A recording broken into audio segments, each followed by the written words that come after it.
Hi, my name is Marcus Peccia. I'm the city manager for the City of Cadillac and proud to provide the State of the City 2020 annual address. As we get into the introduction for the annual State of the City address, the very first thing that I'd like to cover is COVID-19. As everybody realizes, this past year and currently the year that we're in has been quite new, quite challenging, as we're all learning how to go about our daily lives, both personal and at work, certainly dealing with the COVID-19 global pandemic. The City of Cadillac certainly is not immune at all to the pandemic, and throughout the course so far of the pandemic, we have done such things as putting in place staggered work schedules, City Council adopting a COVID-19 fiscal response plan where we have looked at freezing a host of capital improvement related projects that were not mission critical to move forward, just to make sure that resources don't dry up or revenues take a significant dip before moving such programs forward. We have looked at how best we could continue to operate, keep ourselves open to the public and provide services to the public while also protecting the public and protecting all of our city workers. And certainly I think we've done a fantastic job in being able to keep our front counter open as best as we can, migrating as many operations as possible to online platforms so that commerce can still happen, people can still take out permits, pay bills, and do things that normally would require an in-person presence can now do a lot of those things online. And we, again, have continued to look at staggered work schedules for folks that predominantly don't work in the field, but rather work in offices, so that unless they're required to come in and work from the office, a lot of times they're working from home, especially under the current health order from the Michigan Department of Health and Human Services. And before I move any further, it's certainly important to recognize the support of the community and also the support of the City Council as we continue to go through this very trying time. Moving along, the City of Cadillac has a mission statement that we're still using that we developed a number of years ago. It is the mission of the City of Cadillac to be a well-managed, environmentally conscious, and fiscally responsible, appealing community in Northwest Michigan. We certainly will do everything we can to encourage and advocate for an environment for living and working that is founded upon a strong community spirit of trust, broad-based citizen involvement, and dignity and respect for all, regardless of gender, ethnic, social, or economic backgrounds. And for anyone that's interested, the city's mission statement and our vision statements and frankly, most of all of our public information about who we are and what we do is all available online at www.cadillac-mi.net. In fact, this State of the City address as well, you likely found either online or through our Facebook page, where it'll also be available. Moving into our city goals, the City Council of the City of Cadillac adopted 4 primary, very broad goal categories that we've been working on as follows. One is community development and enhancement. Another is public safety. A third is economic health and development. And a fourth is customer service and organization enhancement. And what we do as an organization, working hand in hand with our elected and appointed officials, is to develop priority programs that then fit those primary goals. And we work on these every year, every day of every year. In fact, initiatives that we work on sometimes are not yet even identified as a part of the annual priority programs. However, we still do everything we can to work towards these goals.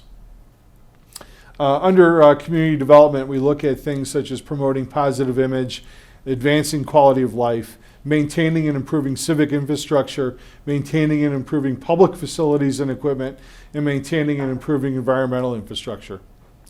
Under public safety, we certainly look at crime prevention programs, emergency readiness and response programs, how we can enhance regional cooperation and communication, and fire prevention.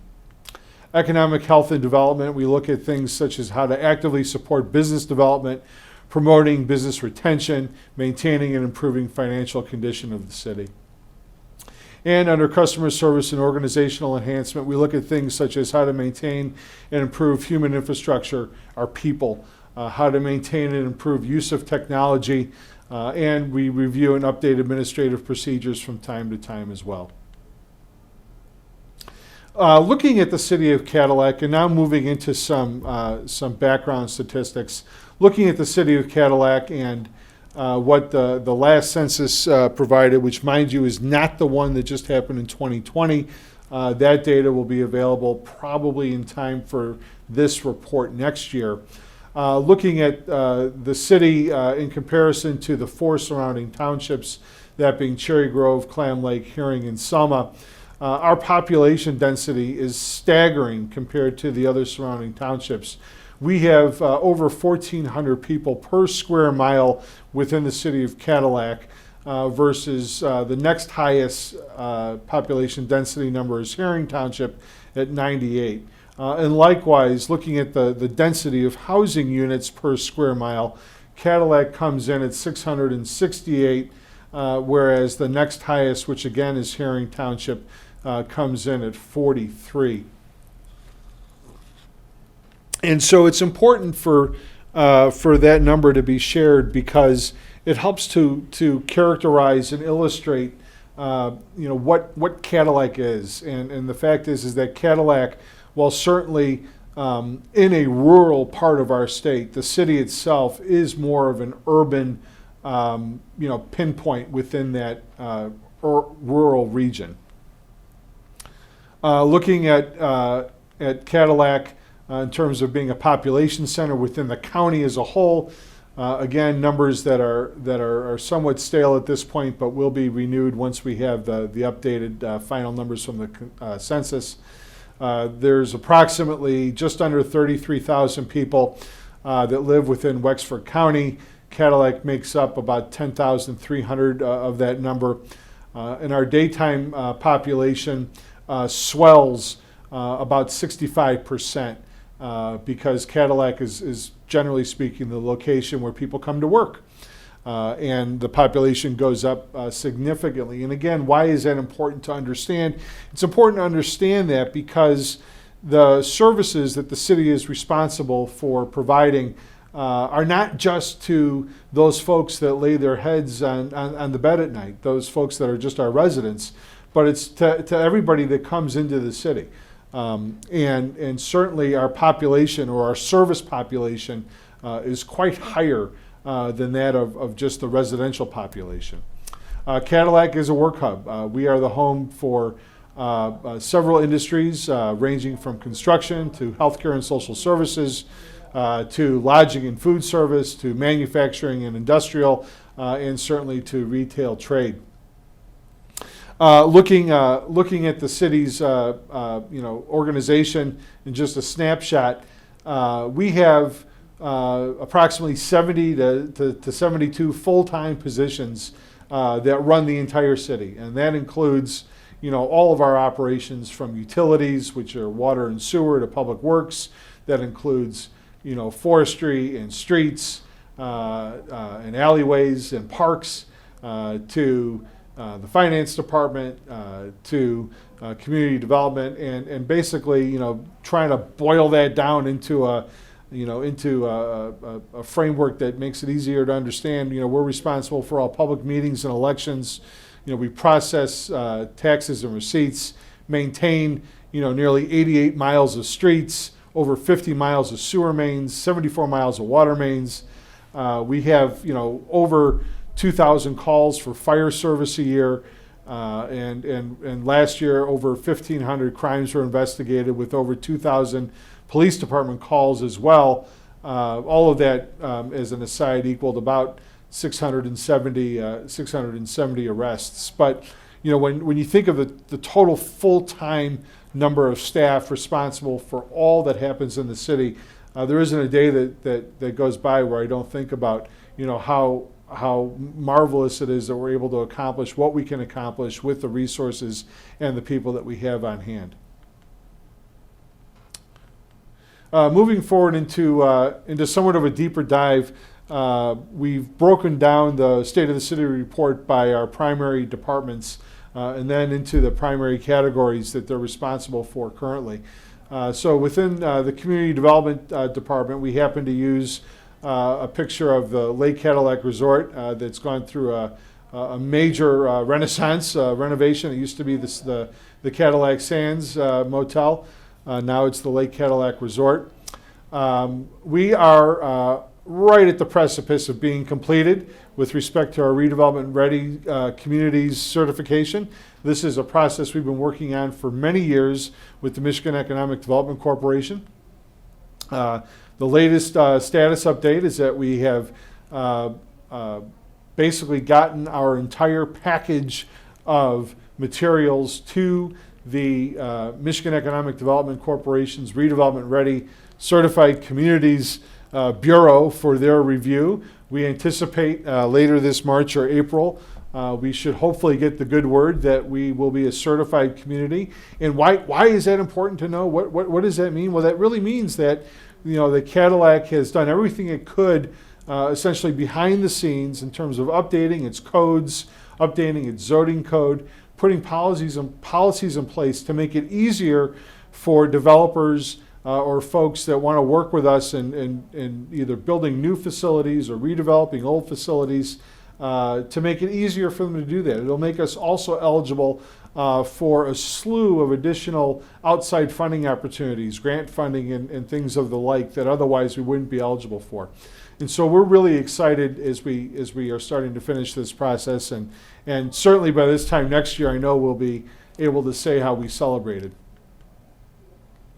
Looking ahead and sort of along those same lines, another major initiative that the Community Development Department is working on is our master plan and zoning ordinance. The zoning ordinance is required to be updated. In fact, our Planning Commission early this spring is going to be essentially asked to consider taking a formal policy position, sort of re-upping the plan where it's at now, knowing that we're going to be taking another look at it and making recommendations for some modifications as we move forward. And that's done intentionally. That's done because it's important for communities to be able to adopt and flex plans that get put in place a number of years ago to be more contemporary to what the current needs of a community are. And so, we're going to be looking at making sure our master plan is consistent with such things, such as, marijuana-based use establishments and businesses. The city of Cadillac, by ordinance, does allow, under state statute, does allow for marijuana-based businesses to have operations within the city, and we need to make sure that our master plan also mirrors some of that. Also, it needs to comply with the Redevelopment Ready Communities certification that I just mentioned a moment ago that we are just a stone's throw away from having. It needs to improve the clarity and user-friendliness of the document itself for the public, but also for the various boards and commissions that need to be able to work with the document from time to time. And just, really generally speaking, it needs to be updated. So the status with respect to where we're at with it, is really somewhat brief. Our zoning ordinance has recently been updated to reflect the necessary changes that the Redevelopment Ready Community certification process has required or recommended. And that new ordinance includes things such as new mixed-use projects in our downtown by right, new sidewalk requirements, new bicycle parking requirements, includes the necessary language to accommodate marijuana business regulations. And we are looking at frankly, having the full ordinance done sometime in 2021. With respect to the master plan, we have been, updating it over time, but we still need to really make it available for public consumption, public input, public feedback. We anticipate that that's going to start happening, in full force later this year, and I would ask everyone to basically stay tuned. It's on its way. Some of the other things that the Development Department's been really instrumental in doing has to be with our place plans progress. So the image that you see here is an image of an event taking place under the market at Cadillac Commons, the last facility that was built under our place plans program or plan. I hate to use that term over and over. But looking at the Rotary Performing Arts Pavilion, we have absolutely finished phase two. Phase two included new spaces for folks to prepare for performances and shows, dressing rooms, things of that nature. It included a movie screen and upgraded audio-visual equipment, amphitheater style seating, new landscaping, new sidewalks. It's all ADA accessible. Phase three is something that we've talked about. Phase three shows how we can do a shoreline stabilization project behind the pavilion, create essentially a path that will divert pedestrians from walking in front of the performance stage, which unfortunately still happens from time to time during a live performance or show, and creates another place for folks to meet and gather on. They have excellent views of the beautiful Lake Cadillac. And looking at phase 3B, as you'll see towards the bottom of the screen, it shows the pre-existing pier or dock. At least this is obviously a conceptual image, but it also shows the possibility of how you can build a pier out from that shoreline stabilization project in the walkway. You could put a gazebo back there and even build another dock for boaters on the other side, on the south side. Again, just a conceptual rendering, something that has been talked about very loosely off and on over the last handful of years.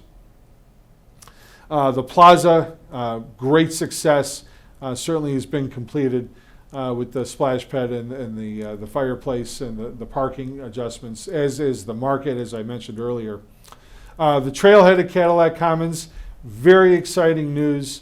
The city this March of 2021 is going to be facilitating a special city council meeting where the city council is going to be asked to review 3 different concepts for building an extension of the White Pine Trail that currently terminates off of Lake and South Streets north to a somewhat unsightly parking lot just adjacent to the AmVets and After 26 Cafe facility off of Lake and Harris Streets. The City Council is going to be asked to essentially select one program that'll show whether the path is going to be along Lake Street itself, the extension to the path, or off the street and in front of the library, generally speaking, or perhaps behind the library, then leading to the trailhead. And the trailhead itself will be for folks that, whether they're bicyclists or not, can come, they can picnic, they can get out of the sun. It'll have amenities such as a picnicking facility, water fountain, a place to lock up bikes, perhaps some public art. And again, the imagery shows that as a concept. Before I go back, I guess I'll mention once a plan is selected, the City Council will likely be asked to consider bids later this summer and matched with local funds on hand, funds that have come in through donations, and funds that we have from a Michigan Department of Natural Resources grant. We're hoping that we'll actually be able to begin and maybe even complete the construction of this place planning type facility as a part of Cadillac Commons, maybe even later this year. Cadillac West is another major area that is under our umbrella. Within Cadillac West, there has been over the last couple of years a community forum back in May of 18 where they looked at the whole M115 corridor and try to come up with essentially a visioning plan and a summary for what could happen out in that corridor. And that plan encompassed not just the area within the city limits, but also areas outside of the city as well. Since then, we have recently had a Corridor Improvement Authority board meeting for Cadillac West. That board was finally fully seated in 2020 with appointments made to the 9-member board. They just had their initial meeting earlier in March. And similar to a downtown development authority, this board is going to be responsible for the development of a tax increment financing plan for that area so that when property taxes are collected, a portion of those taxes that are collected are going to be diverted from the city's general fund and essentially put into a special fund or piggy bank for the Corridor Improvement Authority to then use those dollars on a variety of projects that would all be permitted in accordance with their tax increment financing plan. Projects could include anything from beautification, such amenities like flower baskets and lighting and landscaping, to other infrastructure that you don't see, infrastructure under the ground that could improve transmission of various utilities. Could include new sidewalks, bike lanes, trails. It could really include a whole host of different activities. And we're really excited to get this moving forward. Some of the most recent development activity, speaking of that corridor, happens to be, again, the Lake Cadillac Resort and the Dockside restaurant. Recently, all of the rooms in that facility have been remodeled. The pool area has been upgraded. A new pergola patio has been added.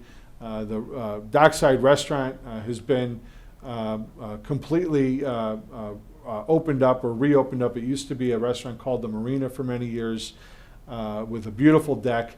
And the city is working also, just as an aside, with that developer in putting together a Michigan PUD agreement to really try to capture the entire vision and the master plan, if you will, for that property as they look at continuing to invest in the Cadillac West area. Moving now to the east side of town under downtown redevelopment, there's been a number over the last couple of years and over the last year. Cadillac Lofts LLC is pictured here, and at this point I'm very proud to be able to advise that they are, if not fully leased out, nearly fully leased out with maybe only 1 or 2 available units left. The project features a 4-story mixed-use building. Phase 1 is complete. Phase 2 would include a second building that essentially mirrors the first building. It's anticipated there'll be about 84 apartment units, almost 20,000 square feet of new commercial space, and the investment level is in the millions of dollars. Approximately $15 million or more is actually estimated for the cost of the project. In fact, recently I heard it might be nearer to 20 to 21 million.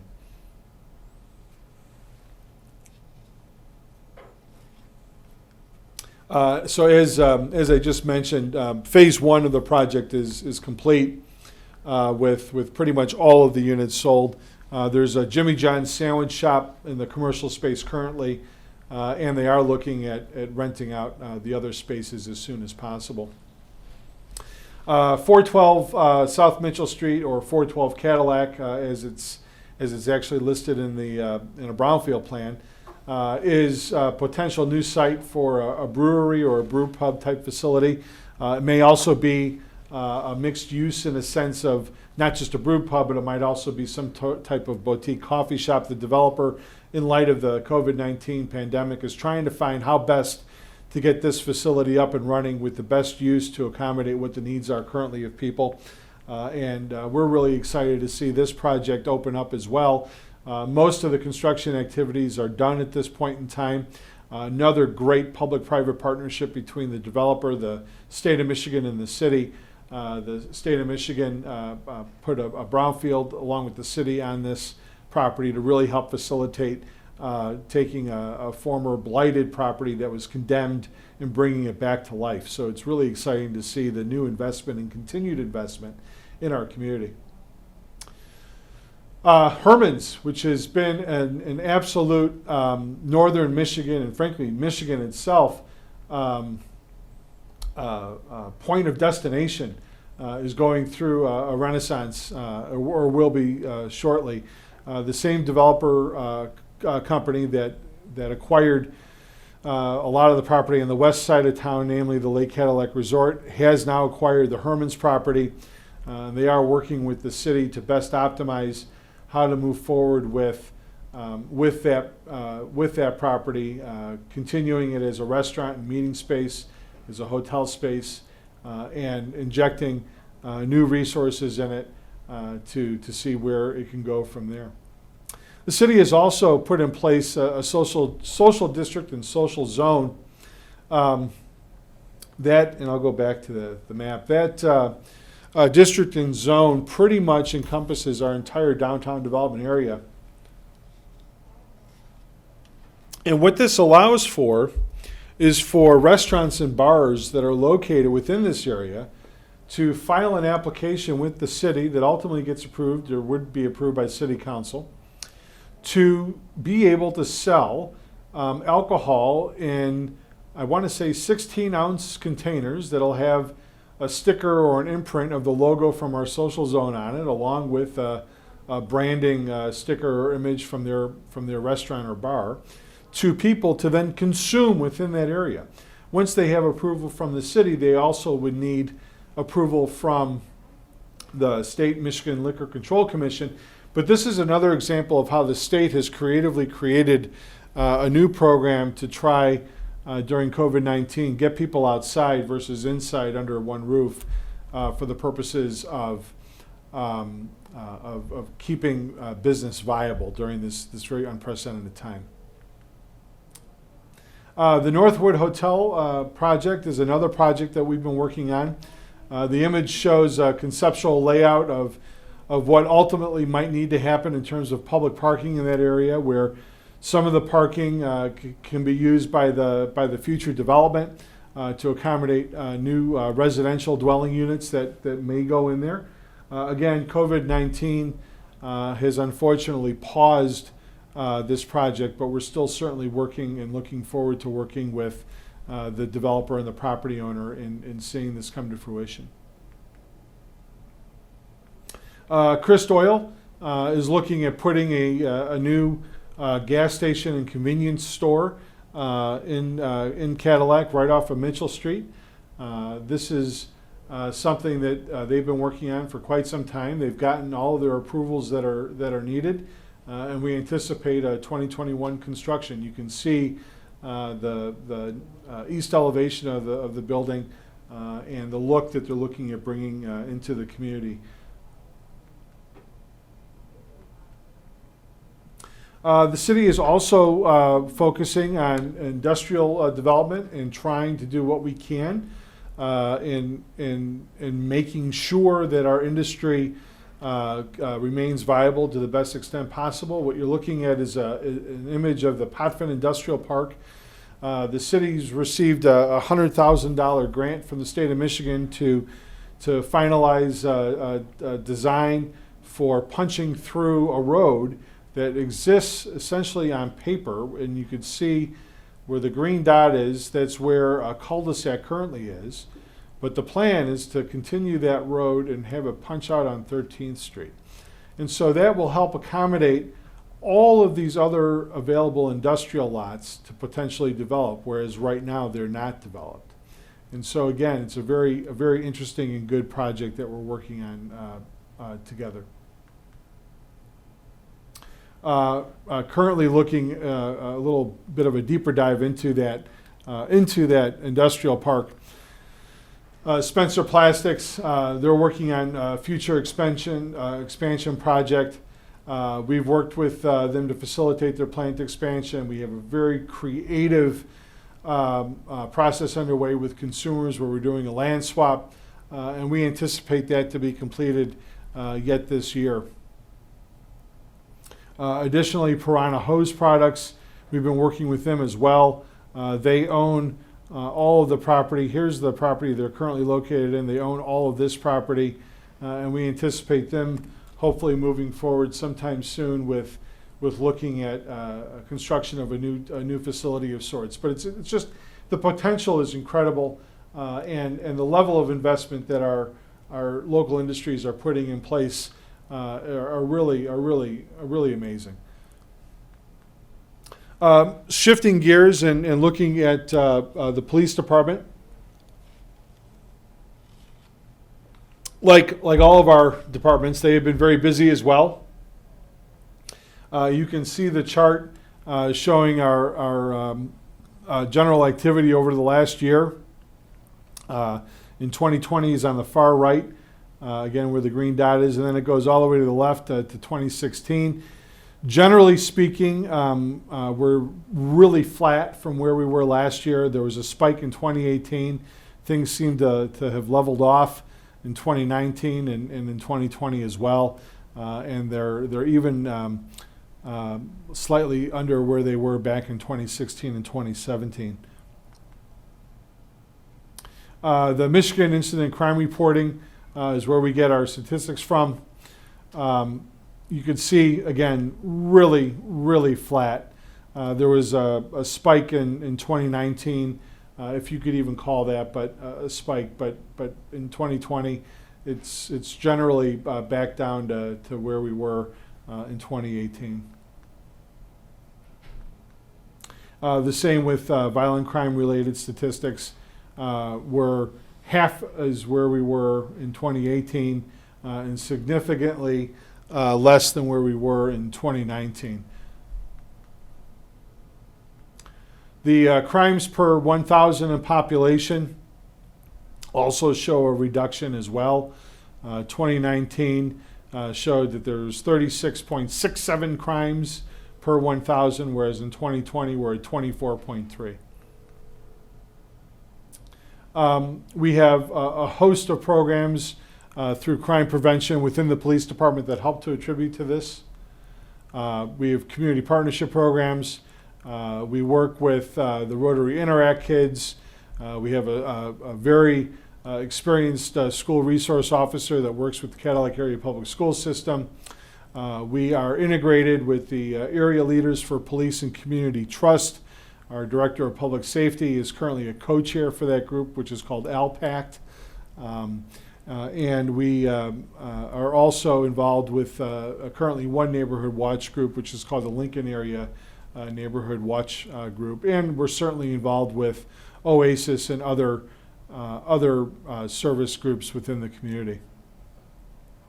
In 2020, our third year of our narcotics-related type program, we took in over 79 pounds of prescription drugs, and that doesn't include the weights of the containers that they came in. And so we have at our City Hall facility here at 200 Lake Street a drop box. No questions asked. You come right in. It's in the lobby.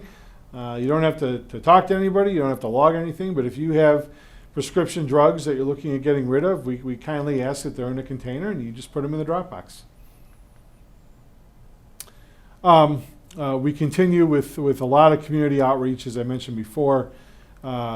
Kids and Halloween was somewhat limited this year because of COVID, but we still have added patrols that are out working the community, making contact. Again, this time it was pretty much waving versus really stopping and chatting. But we want to make sure that we're seen and that people can interact with us. We're still involved with the Shop of the Cop program through Meyer. Walmart has a similar program that we're involved with as well. And this is actually a certificate recognizing our public safety director for the Area Leaders for Police and Community Trust, the ALPAC program that the city is also involved in. And sort of on another side, we are involved regionally as well, part of the Northern Michigan Mutual Aid Program. And here are 3 of our officers that are part of that special team of officers that receive additional training for intense situations that could potentially be situations that result in violence, and hopefully they don't, and that's what they're there for. Looking at the fire department, you'll see a picture of the brand new fire truck. It's been a number of years in the making, but we finally have a new frontline attack engine. Looking at the fire department operations and the number of incidents, we had 45 fires last year. There was 1 injury and no fatalities. They went on 2,339 calls for service, but it's important to understand most of those calls for service are all emergency medical related, ambulance related calls. As you can see, that comprised nearly 1,900 of those calls. Some other department highlights. In addition to the new truck in service now, we still participate in the MDA Fill the Boot program. It was done remotely because of COVID. We have upgraded and added water rescue equipment to our fire rescue vehicle. We are participating in joint training exercises for ice water rescues. And we continue to update and upgrade our 800 megahertz radio and pager systems. Some of the personnel stats with respect to training. We have conducted over 2,000 hours of training, hosted primarily through the Wexford-Missaukee Fire Academy, and that really helps us out, especially as we're looking at training for several new fire department recruits. And also managing all of the COVID restrictions as well has certainly been a task for us this past year, and it will continue to be until COVID-related restrictions are lifted. Under fire prevention, again, community outreach is important. A lot of it's been limited because of the COVID-19 outbreak, but we have reached approximately 1,000 residents. And a lot of those programs are all done remotely and virtually to the elementary schools. Additionally, our rental inspection program this past year has been paused because of COVID-19 related issues. Public Works, you'll see a somewhat brand new, sparkly looking plow truck is highlighted in the picture. Our snow plowing and hauling activities, we spend almost 4,000 hours on those related activities. Plowing, when we do plow, the city takes up to 10 hours to do it, applied over 1,300 tons of salt and 242 tons of a salt sand mix. Just incredible numbers when you think about it. We have 5 plow trucks that cover 72 miles of city streets, 8 miles of MDOT roads. 2 loaders are also used in the mix. When the plowing activities start to slow down, the guys jump out of the plow trucks and take on the loaders. And we use those to actually clear and remove snow from our downtown parking lots. For this current winter, the winter of 2020-2021, we are now using all new plow trucks, new being that they've been replaced over the last approximately 4 years to the tune of $1 million. We've also leased 2 new Volvo loaders that help us again with moving snow piles and other debris and spoils all year round, not just during the winter operation. And that image shows you the plow trucks and the loaders on the left-hand side. Other public works activities include street patching, 628 hours of patching local roads, almost the same amount patching major roads, equaling 144 tons of patch applied. Forestry activity is also another major activity of the department. almost 1,900 hours were applied to trimming trees, removing trees, and doing other landscaping-related forestry activity. As well, events have been suspended because of COVID-19, but generally speaking, our Public Works Department is very involved with the American Public Works Association shows and professional development series. The Utilities Department is responsible for a lot of things that you don't see. A lot of those things are under the ground. The Utilities Department is directly responsible for making sure that when you want to get water out of your tap, it works, and that when you want to flush your toilet, that works also. The water system maintenance, these are just some examples. They maintain 73.5 miles of water mains. We had one break in 2020 at the time that this was put together. It happened to be on, and we replaced a water main on West Bremer and West Mason Street. The images show that water main replacement on West Bremer happening, which is a major job. This is a picture of the water main break that was on North Boulevard. And again, it shows folks in the hole working on the break as it's happening. Some of the other activities that they do is to basically exercise or turn valves. There's over 1,200 valves that are maintained by the city. 265 of them over the last year were cleaned and exercised, about 20% of our main valves. And then they have to literally turn it anywhere from 12 to 60 rotations depending upon the size of the valve. Another image showing stormwater control mechanisms off of West Mason Street. We replace water meters as well. This is an image of a typical residential 5/8 meter, an MXU or a radio reading unit. And also we're working on developing the 44 Road well field. We anticipate construction in earnest is going to start this spring and will take about a year or so to complete. Once that's done, all of the wells in the old industrial area of the city will be completely turned off, and all of the fresh drinking water that serves our city will come from this 44 Road well field and the new well field off of Crosby Road. The wastewater system is next to be highlighted. The imagery shows a sewer cleaning truck and a valve turning machine. Maintain over 51 miles of sewer and over 24,000 feet of the sewer were cleaned this past year. We have some new equipment, such as a return pump, new air makeup unit on our facilities as well.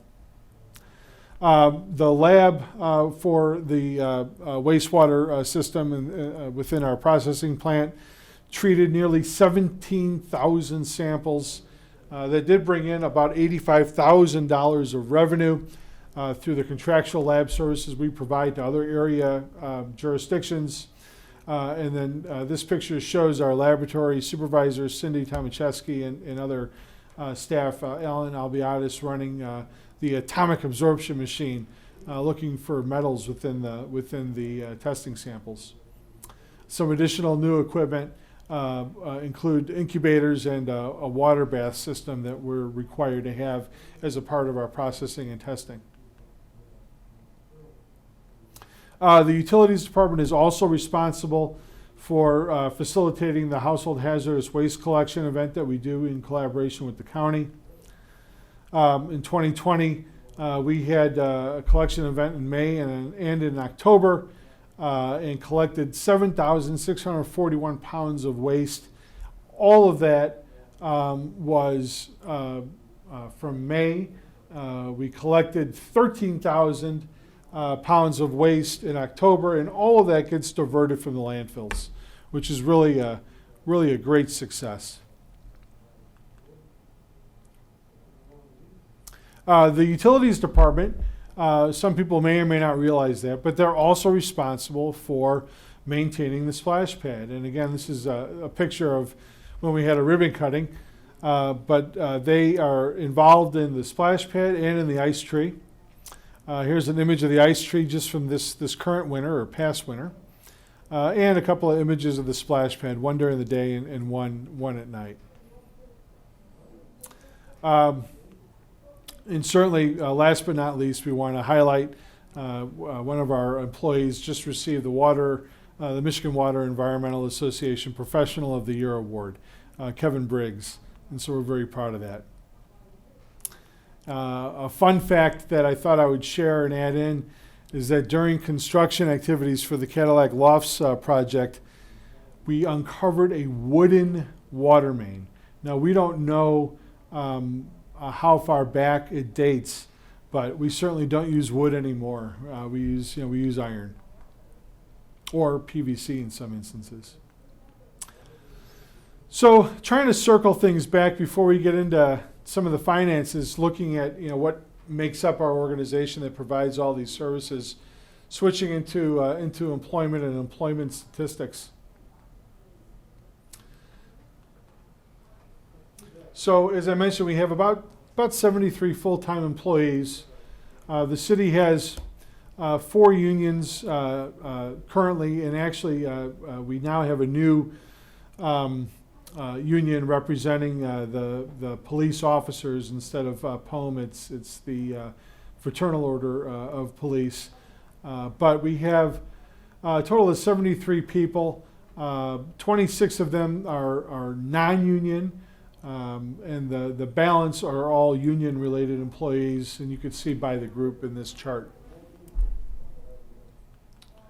The average compensation of our union employees, which are our Act 345 employees, is right under $61,000. The average compensation of a non-union employee is just under $50,000. The average annual pension of a public safety related police or fire employee is approximately just under $27,000, and then the average annual pension of a non-union employee which is also, I should say, just for clarification, non-union and also the public works and utilities employees, which are union, but they're under the non-union pension system, is about $13,500. Just some other miscellaneous stats. The average age of our employees are about almost 43 years old, and have worked for the city for just under 10 years. And there's a couple of other stats in the chart. Some employee distribution in the union, it's 96% male. Non-union, it's almost 50-50 between male and female. Level of turnover has been somewhat the same over the years. About 8% last year in total turnover, and half of it's due to retirement and half of it's due to separation. And then this chart shows what the retirements were and what the separations were.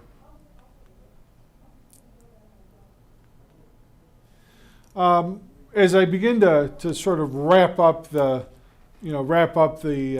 State of the City report, I think it's important now to really kind of focus on our fiscal health and looking ahead. And I can't be prouder to stand here and tell the community that we are fiscally very strong and stable. The city has been awarded the Government Finance Officers Association of the United States and Canada Award yet again. The awards indicate long-standing commitment to excellence in producing thorough and understandable financial documents. We have gotten this award now for 37 consecutive years, as well as the award for our comprehensive annual financial report for 35 consecutive years. The total annual average of outside funding currently from 2014 to 2020 through grants, donations, loan forgiveness is currently at $912,406. This is just a testament to how the city does everything it can to try to find outside resources to help us make our projects and our initiatives work. Looking at our general fund reserves, For fiscal year 19, we were at about 18.5% as a part of a percentage of unassigned expenditures. Looking at fiscal year 2020, which we're essentially reporting on at this part of the report, we're at 30%, 31%. So we're fiscally very sound. Again, looking at unfunded liabilities, they're going down. That's absolutely where you want to see them going. And we are, in comparison to other municipalities across our state, and frankly, even across other states, incredibly well funded. The state's threshold for distress for Act 345 pension employees is 60%. We're funded at 87%. For our other pension system, it's 60%. We're funded at 73%. And for our other post-employment benefits, it's the state's threshold for distress is 40%, and we're funded at 78%. So again, looking really well. As I mentioned earlier, we're doing things to try to help people in this era with the global pandemic to do things remotely. Electronic payments are way up. Again, a great sign of people sort of changing and adapting with the sign of the times. We have enhanced payment opportunities, and again, this chart shows that 30% valuation based upon utilities and other departments. So, wrapping it all up, looking ahead, what's our to-do list? We're still working on completing the whole Cadillac Commons area. You know, the Trailhead project and the special meeting that we're going to have this spring of 2021 is going to really help kick that off with the final new facility hopefully being built later this year. Obviously, we're still working on everything we can with our Cadillac West corridor and our Cadillac East, or our downtown corridor, and improvements. Downtown redevelopment, it's huge. It's still on the list. Marijuana, we're about to release essentially applications for licenses we still have available for growing and processing and laboratory testing type facilities this spring. That's still something that's evolving. Parking and streetscape, whether it's downtown or on the west side of town, still an issue, still something that we're looking at improving over time. And last but absolutely not least, industrial retention and growth initiatives. Anything and everything we can do to help people develop, whether they're already here and are looking to expand, or whether they're not here yet and are considering Cadillac. If you're an industry, we want to have you. We want to work with you. If you're another commercial business, service business, or retail business, dining, restaurant, entertainment, we're open for business, and we'd love to meet with you and talk with you about what we can try to collaboratively and mutually do together to improve our community and quality of life. It's very important that I mention some specific people at this time as well. The city leadership here has been really incredible. My department heads, Jeff Dietland, Director of Utilities, Adam Ajepka, Director of Public Safety, Owen Roberts, Director of Public Works and Finance Operations. Frankly, I probably should say Director of Finance and Public Works Operations, and John Wallace, our Community Development Director. None of this is possible. Everything that we do as a city is because of the incredible team of people and staff and resources that we have that makes everything that we do, one, enjoyable, and two, possible. It truly is a team effort, and my heartfelt thanks go out to all of them. Most importantly, I have to thank the City Council as well and our other boards and commissions, because while we do a lot of the work behind the scenes by the professional staff that we have, it's the policy direction, the leadership from the City Council, from the mayor on down, that really helps to set that tone. And we can't do it without you either. And so very, very grateful and very thankful for our City Council and our other boards and commissions. And last but of course not least, the community as a whole. Cadillac is an absolutely special place to be, both to live in, to work for, and to enjoy life in. And we are all part of the same sort of environment, the same ecosystem, the same team trying to better ourselves. And this report that I shared, I hope shows, although it's long in the tooth, a snapshot of everything that we're working on, everything that we're doing to try to continue to make Cadillac a very special place to be, not just today, but also for tomorrow and for all of the future generations to come. And so with that, I say thank you to everybody.